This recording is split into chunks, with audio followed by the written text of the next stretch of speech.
it's exciting, but the preparation that goes into this is a testament to all these athletes. They crush it in the preparation. So why ultimately are you not competing this weekend? Just kind of a lifestyle change. Had some family stuff, so got to take care of the family, make sure the family's good, and get back to the drawing board pretty hard for next season. So.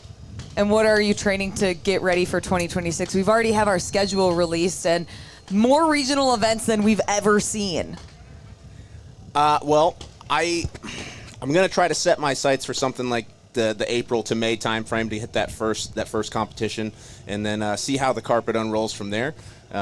Really just want to dial back into the fitness side of it and hone in some of those marksmanship skills again, get back behind the gun a bit, shoot a little bit more under stress, and dive into it for the rest of the season. That's the best part of it, is just dive fully in. When did you both first find tactical games?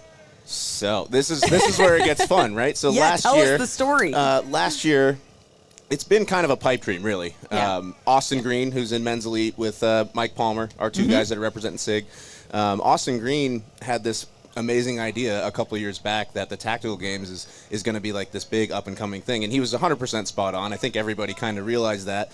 And Austin ended up competing in the New Hampshire games a couple years ago. Yeah. And did exceptionally well. And it kind of just unrolled into this giant trial. We had 7 shooters last year. Everybody qualified for nationals.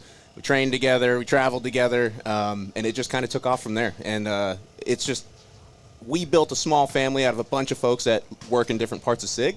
But when we got here and we met you guys, the events crew, the staff, all of the shooters, all the athletes, it was quick for us to realize, like, this is a huge family.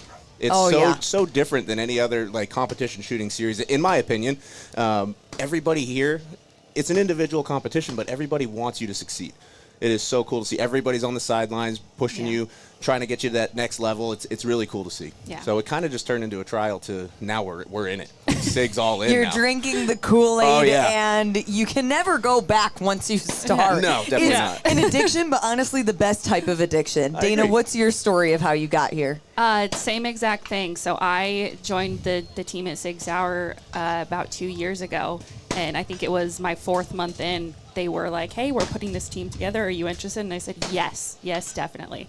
And so I still remember sitting in that first introductory room, my first time meeting Cody, my first time meeting most of the people on the team because I was new to the Sig Sauer team. Yeah. And they were like, yeah, we'll put you through training. We have our academy. You can take courses. And then we, coordinated our training trips weekly, and it was so much fun. I can't go back. I love this sport. Oh, yeah. Yeah, it's honestly the best. And as we watch the athletes take on this stage, it's a mix of, going back and forth with the wheelbarrow. They've got weight in there.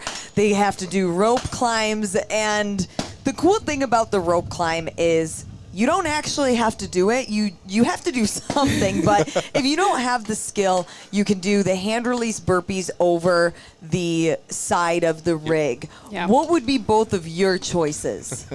I would do rope climbs till I couldn't, and then and then go to do a little. We learned the trick from Austin. You do a tumble around the bar and just drop, and then The frontward flip. Exactly. Yes. Yeah.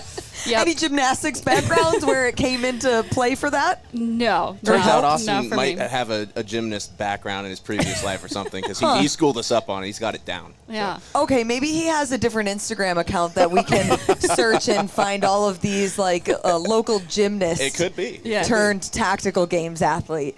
They're both interesting though, because Austin and Mike, they were at Tactical Games Nationals last year, both in the men's tactical division. Yeah. And watching them develop the skills, become more competitive, and then compete in the men's elite, for both of you as folks that they're very much around in the SIG environment, what has it been like to watch them get better and now compete at our top level here?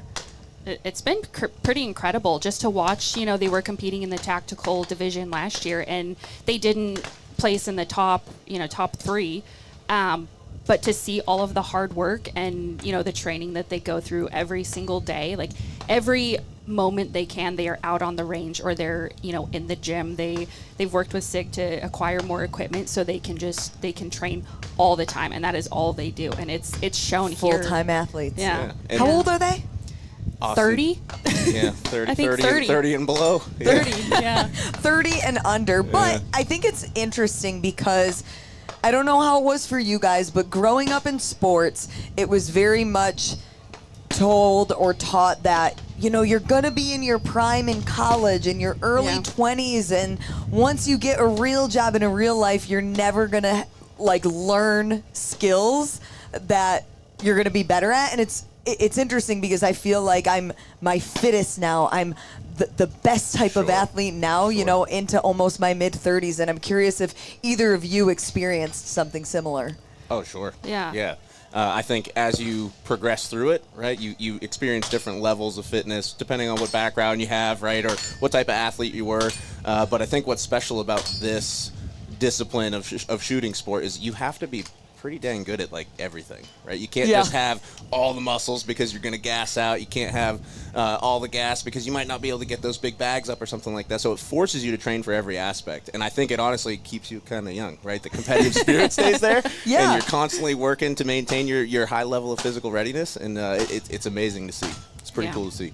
Yeah, you definitely have to be smarter as you age. And you learn to be smarter and train smarter and recover better. And learn that you need to work on certain things, and like sandbags are like a key element into everything tactical games does. So like, don't go train with sandbags because that's what you're going to see, and you need to be very familiar with the sandbags. Yeah. Absolutely. What is the heaviest sandbag either of you will train with? Do you try to train heavier to make the sandbags feel lighter when you get out here, or will you just specifically train the ones that you typically see in your division? If I had access, I would train with heavier ones, but my gym, we only have up to 100 pounds, and I think that's typically what the tactical division does for the females. And then when I do go to the academy and we do our little training days, I will pick up a heavier one just to make sure that I can do it, but typically not training too heavily with them. Cody, what are you doing in training? I'm probably gonna do a break-in period on that. Gotta level it out a little bit. It just kind of depends on what gyms have available, right? Not all the gyms, local gyms, have the availability to move those big sandbags. They just don't have them. They don't have the space for them, whatever it is. But you find a good gym that has a little turf section. They have some sandbags. They got the 250s. I'll try to take them for a ride. Who knows? We'll dabble. We'll see what happens. Sure. Maybe get a double belt action going on to really support the spine and midsection. But even speaking to our regional event earlier this season when we were at Sig Sauer, man, that was one of the coolest facilities that I've ever been to. It was almost like a kid in the candy store when you start walking through. And of course you have like the merch section and all of the fun toys, but then even there was a barista back there making coffee and the little bakery area. And it really is impressive to see all of the cool things y'all have at the range, and it was a great weekend for us for sure. Good. I'm glad you guys enjoyed it. We've heard a ton of positive reviews from it. Unfortunately, I missed it. There's some more FOMO for you. Okay. But you'll have to be there next year. Oh, I'm going to be. Mark it in your calendar. I think we already have it on the schedule. It's already down. Yeah, for sure. For sure. When you guys look at your calendar, though, to decide this balance of, okay, we're out here representing SIG and we want to educate people. We want to get, more guns in hands and teach people, safety and how to operate your weapons and know all of the tricks of the trade. How do you balance that with also wanting to get out and compete, because they do really work hand in hand? The better athlete you can be, the better you can then explain the products and teach people all the knowledge I'm sure you consume. Sure. Yeah. So one really cool thing about this whole experiment that started with the team last year is it's gained so much traction and so much support that the 6 Hour Academy, our training facility up that you guys got to experience a little bit, see our training grounds, we're actually starting to develop classes to help people hone their skills that kind of go hand in hand with the games. Oh, right? Awesome. So developing, a little bit more shooting under stress, a little bit more movement, moving some weights around, getting your heart rate up, but also be able to dial back and hone in on those fine-tooth mechanics that everybody needs, especially for this style of shooting, right? When you start pushing out the distance and your heart rate's moving and your reticle's jumping all over the place, being able to tone it down a little bit and get that good trigger press. We're starting to develop more of those courses, and we're constantly refining our facilities to support some of that training. So that's been a huge benefit of what we've been able to experience with you guys. So constantly trying to refine our approach to things and develop new curriculum and help people on their goal. So My red really dot cool. loves to dance. Oh, they all do. They all do. She's a salsa dancer. Her hips just keep moving, and I can't stabilize it. Well, we got a class for that. We can slow that dot down a little Okay, bit, that's so. what I like to hear, because even just working with, I'll wear a wearable and look at what zones I'm training in, Yeah. and okay, at this heart rate, I can focus, I can pull the trigger and hit, and then if I get my heart rate just a little higher, nothing good is happening. Yeah. Sure. Yeah, the wheels do fall off as the heart rate gets a little bit higher. But yeah, I mean, we have some great classes that are going to be able to support some of that. We have a whole laundry list of fantastic classes to help people that have maybe never even touched a pistol or rifle before. They can come to the academy, check it out, and then as they start to progress or they become more comfortable or they compete in the games, they can start getting into those other classes to work barricade skills or work rope climbing mechanics, which still need. Right? Same.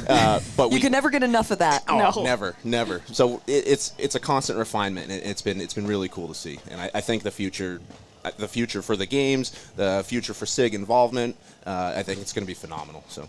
Well, and I think that's great, because you look at a sport like this, and sometimes what can be intimidating, and maybe to any viewers at home who've come across this video and they're watching and thinking, man, the barrier to entry, I've never shot guns before, I know I'm interested, I already have a fitness background, how do I get involved, where do I start? And I think offering classes is a great place, because then you're learning the correct safety, you're learning good habits rather than trying to untrain bad habits. Yeah. Yeah. I agree completely. Yeah, starting out, and the really nice thing about the SIG courses too is they, if you don't have the product or you don't have a firearm, you can show up and you can pick from any of the SIG firearms to use in your course as well. And so that can help you kind of figure out what you want and what's going to be best for you in a competition setting, or, for a home defense pistol, like anything you're looking to do, like you can come use the product and like try before you buy, pretty much. That is a game changer. Yes. Because when you start getting more familiar with guns and you put them in your hand, and I mean, you're factoring in weight, how does it feel in your hand? Do you have bigger hands, smaller hands? Do you like the grip? Do you like how it feels in your holster? Like, there's so many variables that just going out and purchasing a gun without ever using it before or getting it in your hand and comparing it, I think is tough for people. Yeah. And I couldn't agree more. Being able to actually get your hands on the gun, because it's not just, hey, you have to have this gun. This is the gun you have to have. There's a whole part of that is constant feel between you and the gun. You have to have that kind of intimate interaction with your gun. You got to take it to dinner first. You got to be nice, right? And to Dana's point, right, talking about being able to take classes, and as you progress, if you've never owned a pistol, I think I'm just going to do it. It's a perfect segue to talk about the new 211. Have you had a chance to shoot that yet? I haven't. Do you have it here? Oh my We gosh, sure yes. do. Right down in the It's- demo bay. It sounds like as soon as we get our headsets off here, we got to take a little walk. So tell me about that one and how it's different than maybe one of the more common ones we'll see people using. Well, it is SIG's new 2011 style pistol, right? We have a 23 round mag and two 21 round mags that come with it, right? Very competitive price point. It's one of the flattest and smoothest shooting pistols I've ever shot, and I'm not just trying to say that because it's SIG, but it is an amazing piece of machinery, right? Built in 3D printed comp. Oh wow! They come optics ready. Yeah. Phenomenal piece of equipment, right? And if you haven't had the chance to shoot it yet, I highly, highly recommend getting down to go see Joe and Jim, our commercial sales trainers down there, getting behind the gun a little bit. It is a pretty remarkable piece of machinery, and I think you're going to start seeing that probably make its way into the tactical games a little bit. I think we have a few competitors out here today that are running them. I know Mike and Austin are for sure, but I think there might be a couple more sprinkled across the field that might be running them. So I think you're going to start seeing that for a few different reasons, right? It performs exceptionally well, great price point, and it is one of those guns that does just feel good in the hands. So if you haven't had a chance to get hands on it yet, I highly recommend it. But you do need to return it before you leave the range here. You could go see the store. You could talk, No, you could talk to yeah, the guys. that too, You could that go talk too. to 'em. But I think that's great, getting your hands on a gun before you invest, because at the end of the day, it is an investment. And if you're serious about the sport and you want to get better, it's really good to be comfortable with whatever your equipment is. Yeah, absolutely. Yeah, Absolutely. the guns kind of pick you. You know, everything feels good for someone else. Are you going to trademark that? Yeah. I feel like you need to put some Harry Potter music behind it, Yes, almost like when the hat, it chooses your house. Yes, the gun picks you. Do either of you name your guns? No. Cody's smiling over there. Okay, tell us. This is the good content that the people at home don't want to miss. What is the name of your gun? Or guns? Maybe you have a whole family. All right. I compete with an MCX. Her name's Roxanne, after a great song by the Police. Roxanne. Yeah, there we go. Thank you. Roxanne. Yeah, Great there song. we go. There we go. There's one secret out the door. There you go. Your turn. All you want to do is party all night. Yeah. I don't name mine. No? No. It's funny. I just learned, I think, this weekend that some people will name their guns. That's funny. And then I guess, like I name my vehicle. What? Yeah, I name What's my. the difference? I have like my bows. Like that's like my baby. So I shoot a compound bow too. That's like my baby. Oh, that's awesome. Yeah. Do you hunt or do you do for fun targets? All of it. Yeah. Deer. Everything. Turkey. I just killed an elk a couple weeks ago. Wow, where did with you a do that? rifle. Montana. So that was my pre-tactical games. All sorts of things. Well, thank you guys for being out here. This is such a fun weekend. And once again, like if you've never been to Sig Sauer Academy, they have those classes. It's an incredible facility. And if you're local to RPR, where we are this weekend for Tactical Games Nationals, y'all will be out here through tomorrow, through Sunday.